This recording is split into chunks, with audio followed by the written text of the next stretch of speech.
The Productivity Commission's interim report on harnessing data and digital technology has raised a lot of questions about how AI will impact Australian creatives. The report outlines a potential exemption that could be introduced under Australia's fair dealing rules. These give the ability for someone to use copyrighted works for certain outcomes such as for news or research or parody and satire. If this was extended to AI, it would enable big tech companies to extend this use of creative works for training AI models. Of course, this then raises the question about what is reasonable as to the use of Australian creative works for this purpose and without payments. Now, digital technologies are fantastic. They're changing the way in which audiences are approaching Australian works and interacting with them. They're also changing how we're producing and distributing the content we're creating.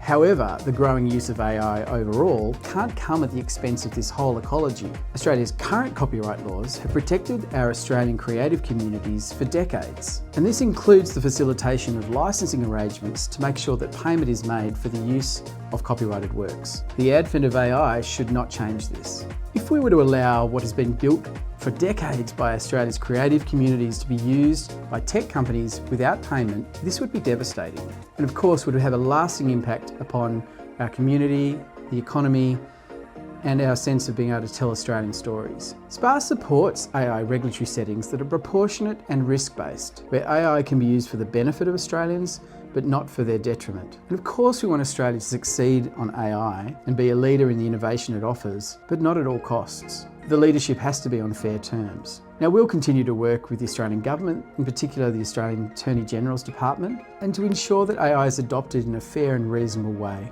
To learn more about our advocacy and all about SPA, please visit our socials or our website.